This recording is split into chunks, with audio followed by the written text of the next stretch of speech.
So someone sent me this video. I think it's I think it's playing. Oh yeah, there it is. There it is. There it is. Okay, so I can click on the screen and click pause or whatever.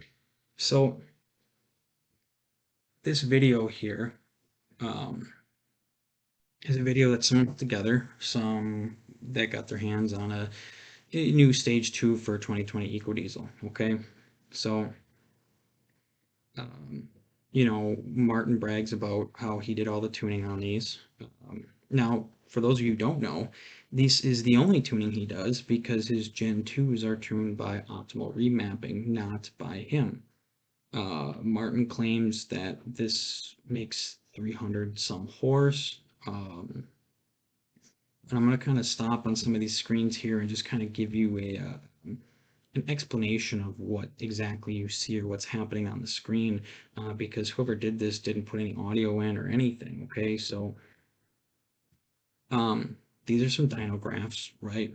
So there's no torque on them. I mean, you can see the torque on the thing, but look, 299 horse, 312 horse, and 335 horse. Now, you can see that he revved the piss out of this thing all the way up to almost 4,300 RPMs. A little excessive. Now, don't get me wrong. I mean, I can understand why. I mean, you can see here that the horsepower kind of came up and just kind of plateaued. Let's keep going here. I'm just letting it play out at its own speed. All right, so we are looking at an injector pulse width table. I'm not sure if a full one shows up, so let me just stop here, okay? So mrtunings pulse width tables on the left, stocks on the right. Well, whoever is doing this used WinOLS. You can see they have a black and green background. I prefer the white and black because the black and green kind of screws my eyes. But red means higher, blue means lower. Okay, so the red area, Martin's got more pulse width than stock. The blue area, you can see that the numbers are identical. So the blue area is identical to stock. So when you're driving on the road, this is your cruising area. So he left the stock cruising stock, which in theory, when you think about it, is fine. But what he doesn't realize is that this right here is why he gets shitty fuel economy with his tunes.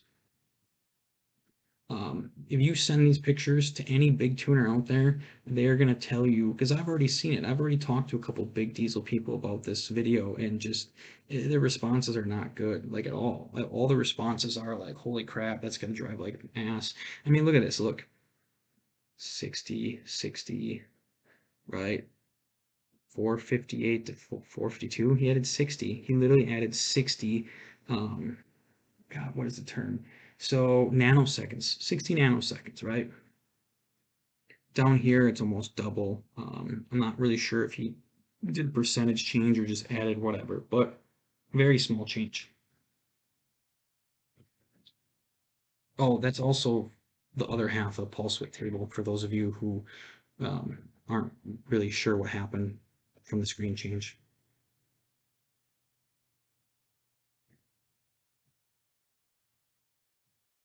Um, Here's that same table again. This is the full table, and like it says, this here is stock fueling, right?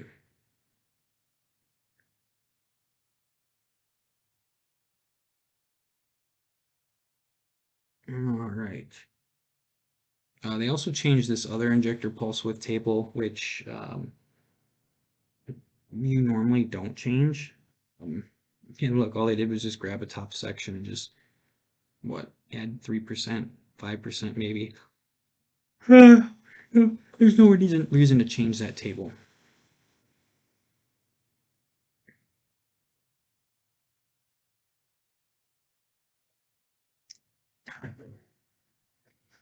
Boost. So you can see here, judging by the table, whoever's program this is, what they ended up doing was they timed the equation by point. So normally, if you were to take this stock and pull it up, you would get HPA as a measurement. Well, this is down to actual PSI, and they removed atmospheric pressure. So this is actual boost, what you're seeing here. Um, that's the change. That's it. That's all they changed on there. 1 to 2 PSI right here at 4,000 to 4,200 RPMs. If anything, you should be pulling boost at that type of RPM. Maybe I'll just let it play on the next one. See, and I mean the same thing there. Just a small hair of a change. Oh, again, at extremely high wide open throttle. Um, Here we go. Here's another boost one. This is max boost, right? So this isn't even like changing how much boost. This is just changing the maximum allowed boost. You can see they've added basically 2 to 3 PSI in places that are red.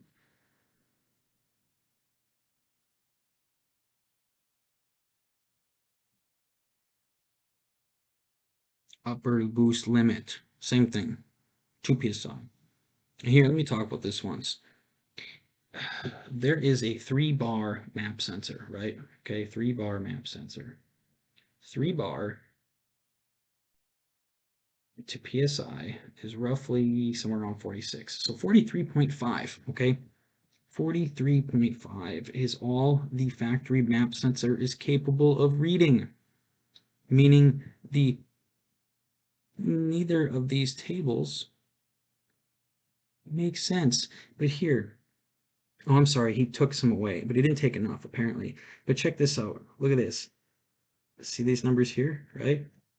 Look at this. Something he did screwed up and changed the y-axis. That's just a tuner mistake. It happens. Luckily on that table, it's all one number, so his mistake didn't affect anything.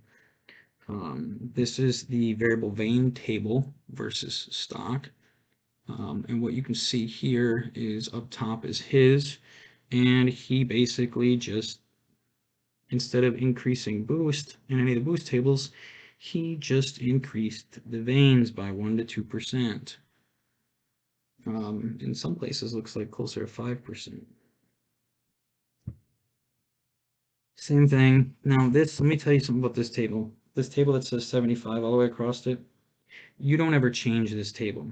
Ever. You never change this table. Modes 3 and mode 7 typically are, well, I think that's on the other ecodiesels. This one obviously says mode 1, but you never change the table that's all 75s. You absolutely leave that table stock.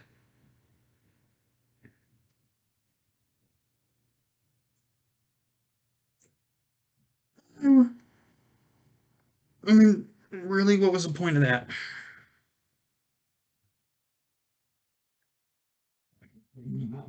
Same thing there. Small, unnecessary change.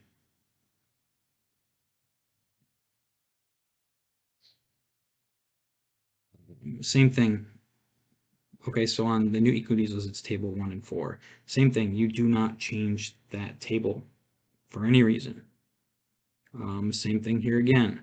All they did was increase the turbo vane, but they did not increase any of the boost tables. So what they're doing is see, look, there it again. Another table they shouldn't have changed. What they're doing is they're changing the variable vane, commanding more vane without commanding more boost.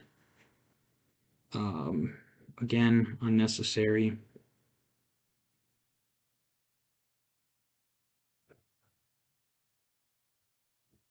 What do we got here?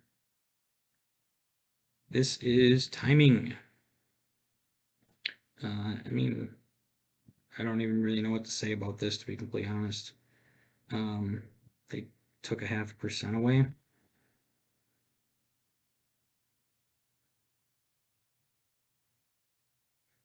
Same thing. Added 2 or 3 degrees of timing. Nothing really to talk about there.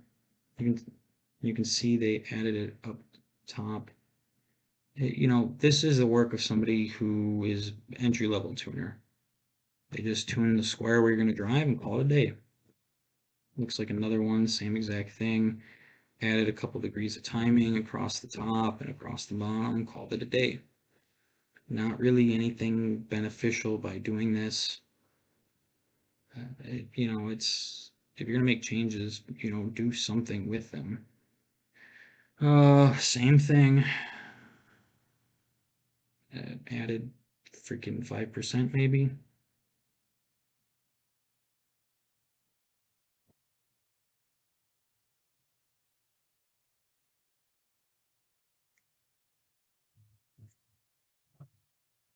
Driver demand. Um, the top one is theirs.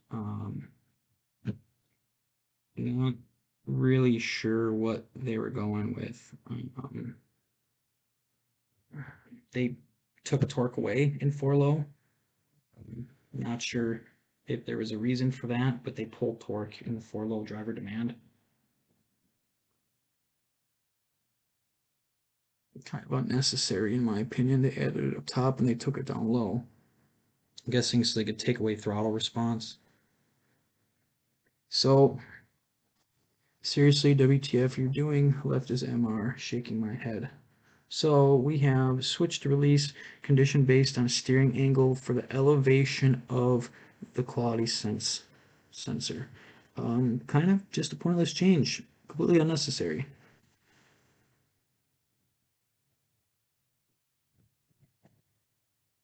I think that's it. Yeah, that's it. Cool.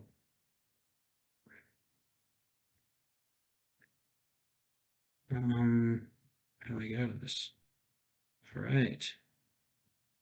It looks like they got a couple videos here. Let's check out these other videos here. Huh?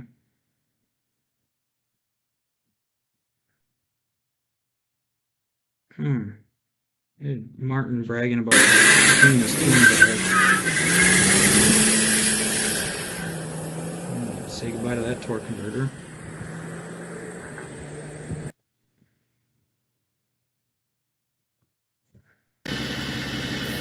It's vanes.